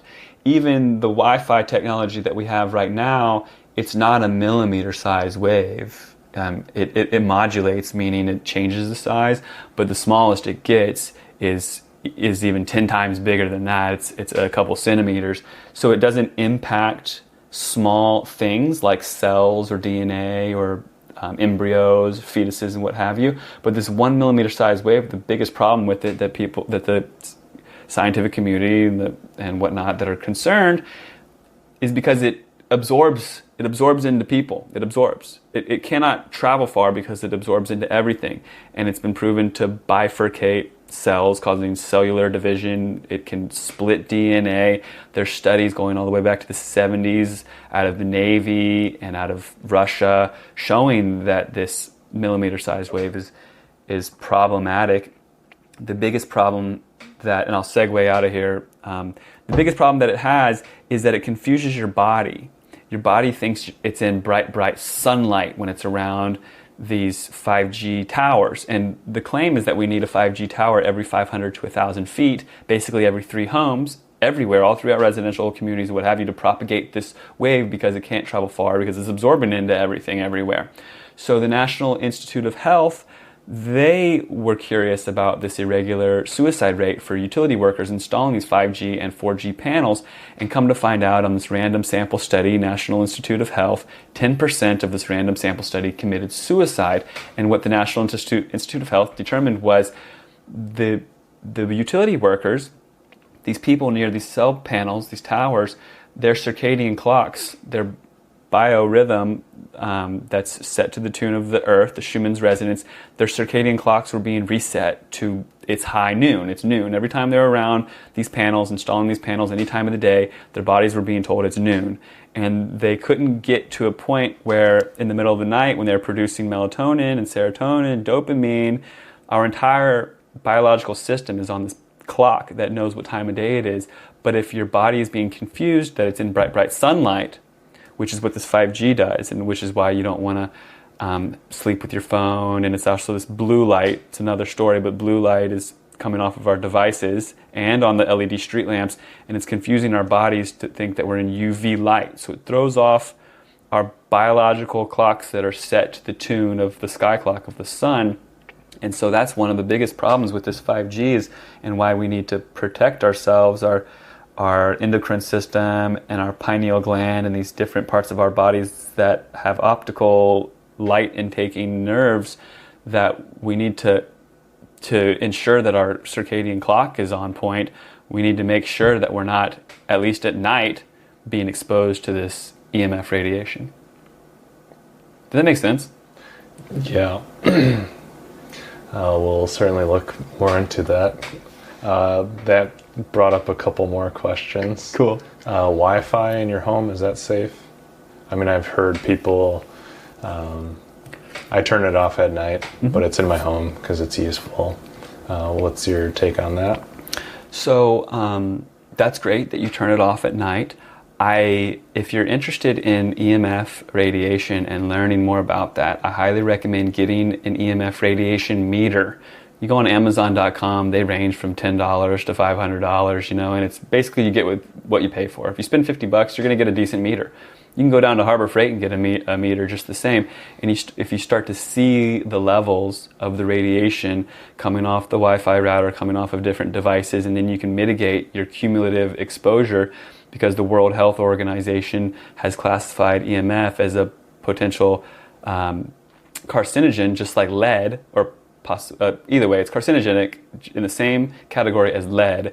And if you reduce your cumulative exposure, you can mitigate these health consequences. So what I learned with my meter is the Wi-Fi router, it emits a lot of radiation. It does. But if you're in the other room, it's called the inverse square law. It's emitting light. So the inverse square law applies to light and sound. And so distance is your friend. The further away you get from it, the less, light from the light source, what have you.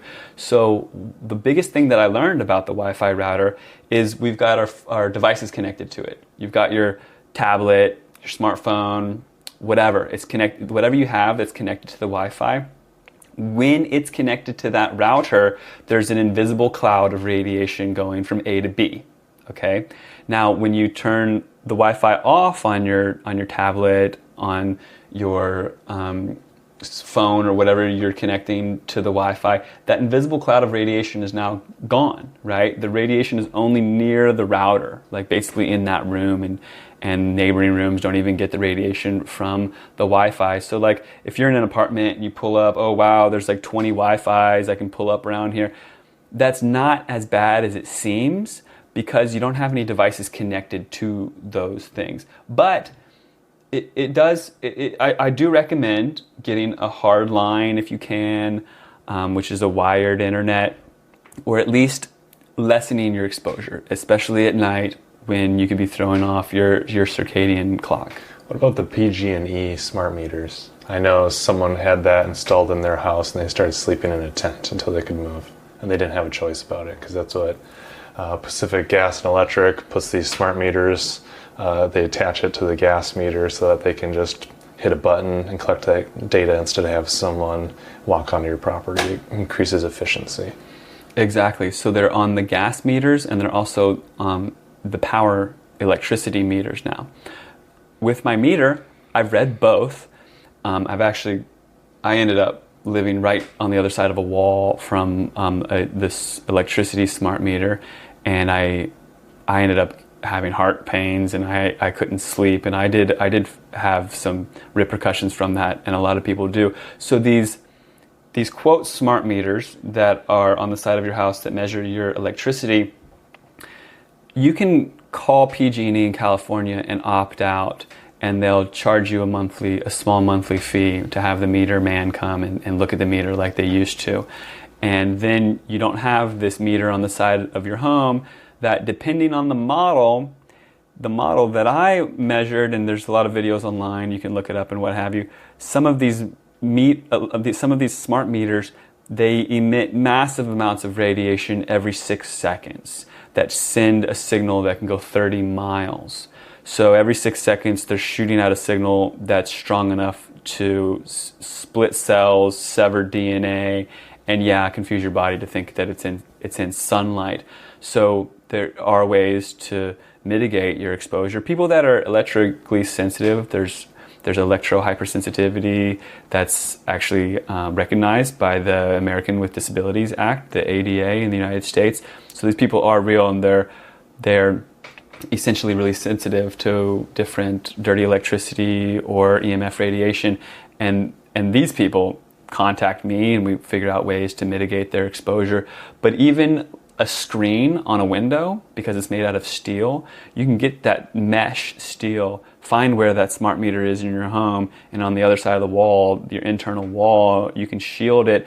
And if you have this EMF meter, you can literally see the differences between shielding and not shielding and what have you. Yeah, I thought about putting some sort of like metal reflective barrier. Like, I don't want it to go into my home. Exactly. But I don't mind that it's outside, I guess. Mm-hmm.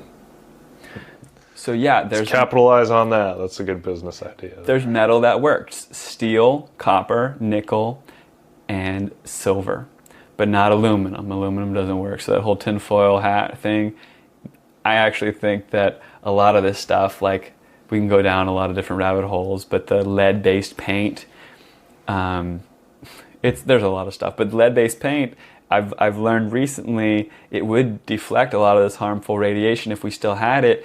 And that whole lead-based paint, like children eating the paint, and lead is bad, and we have to get rid of this paint. It tasted too good, apparently. Apparently it was sweet.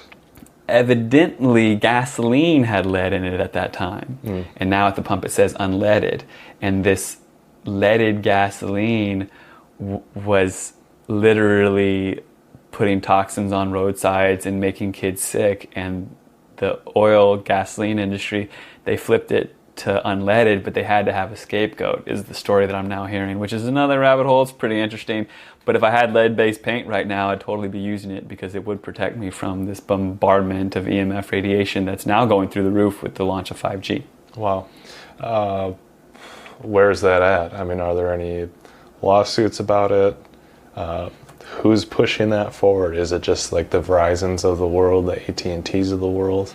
What's the thinking there? So it is big telecom, and it's an interesting story. So after Chernobyl, the nuclear meltdown in USSR, there was a new realization, consciousness about radiation in the world, and the World Health Organization, the EPA, the scientific community started to think that non-ionizing, non-heating radiation actually was cumulative and caused harm, because there were plants and animals and humans being impacted by radiation that wasn't actually causing heat. So the EPA then was now in charge of regulating non-ionizing radiation like EMF. Well, at that exact time, the EPA was relinquished of their duties, and the FCC, the Federal Communications Commission, they're actually just an spectrum auctioning agency. They're now in charge of the health and safety of this non-ionizing EMF radiation, and the only study that they've ever done is a 6-foot tall rubber man with a rubber head filled with water, and they put a phone up to his rubber head, and it doesn't heat very much. The water doesn't heat very much. So they say cell phones are safe. So it's the FCC really pushing it, and they say that local communities, states and counties and cities and what have you, that they cannot discuss health and environmental impacts of this 5G deployment. Arizona is staged to be the first state to go statewide with 5G. It's supposed to be at the end of 2020. There's cities like Sacramento and Indianapolis, Dallas, Houston, that have the infrastructure rolled out. They haven't yet flipped the switch. 5 cities in Israel just flipped the switch last week. I was on a show over and I'm sorry, not Israel. Israel has banned the technology. Okay, Ireland, 5 cities have turned it on.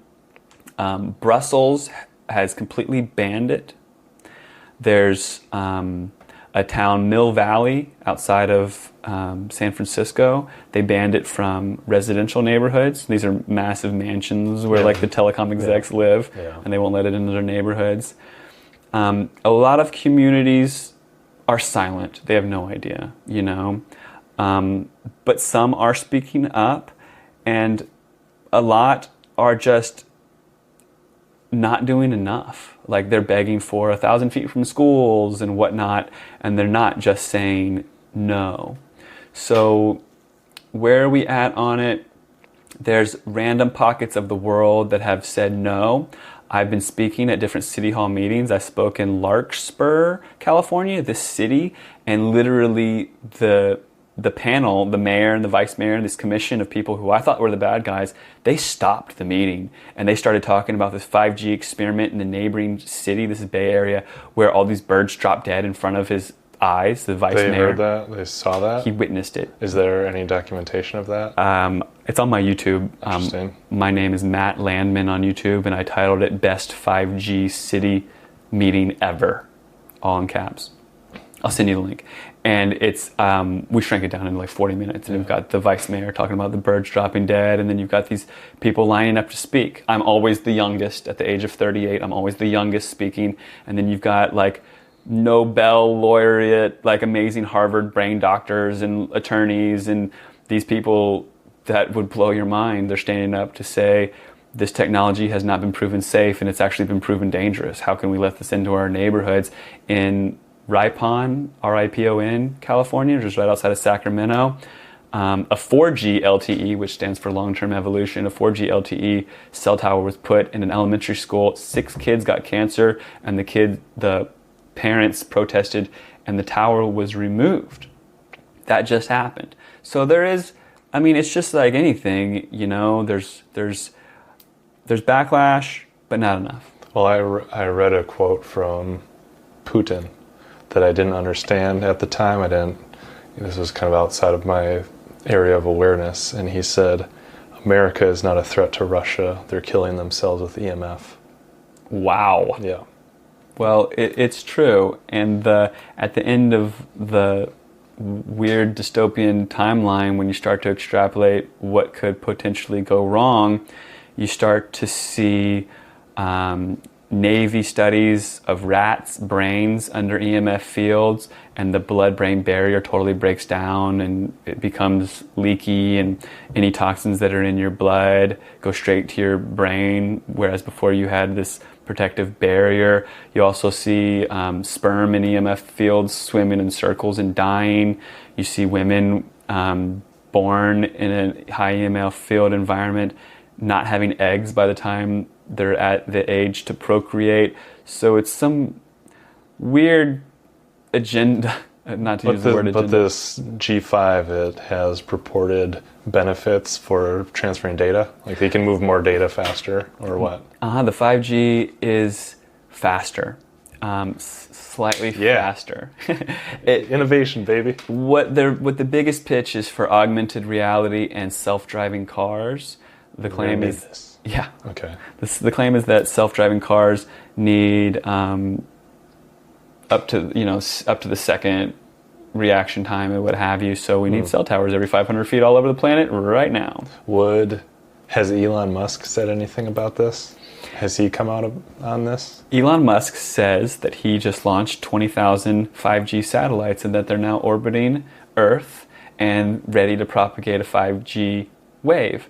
But it's either the 5G satellites can propagate a wave all the way up in space, or we need a cell tower every 500 feet. It's one or the other. And when you start to really learn the technology, I don't really think that satellites propagating the wave even exists or makes sense. I see it as a disinformation campaign to disempower activists that are fighting something on their street corner, so that they just throw their hands up in the air, and then when health implications actually do come down the pipes, which they will. My child has leukemia. Who am I to blame? This Verizon tower 30 feet from my child's bedroom window that emits 10 to 100 times the radiation of current cell towers? Or is it the satellite in space? Who knows? I can't sue anybody. Kind of thing, in my opinion. In my mind, I believed Elon Musk was an honest actor, friend of humanity. What's your take on that? Sorry, we just keep going. There was a shift for me. It seems like that he was a good guy, and now I don't know what's happened. He's lost some life in his eyes. If you look at Zuckerberg, just the same. Zuckerberg kind of lost some life in his eyes. I don't know what that even means, Just tired, or is he really sleepy or what? But sick of staring at zeros. I don't know. The Elon Musk, his recent endeavor of Neuralink, Neura link, Neuralink, is this mesh that he claims that he's founded this company to put this neural mesh in your brain and a USB-C port right at your temple in your head, so that you can connect your brain to your phone and your car and what have you. And again, this push into the unnatural world, abandoning spirituality and nature and what have you. I think that there needs to be a balance, and I don't really trust anybody that's pushing us further down this dystopian reality than we already need to be. Yeah, I think we'll leave it there. This has been enlightening for me. We're at 2 hours, so cool. This has been enlightening for me. It's given me a lot to look into, and anyone who's listening to this that is learning something new, I'd encourage you to check out Matt at Matt Landman. Is that how they find you on Facebook? Yeah, Landman, Matt Landman, yeah. And I'll have links for that in the show notes. And I always enjoy hearing from you, so you can shoot me an email at thehumboldtlighthouse@gmail.com. All right, thank you. Thank you for having me.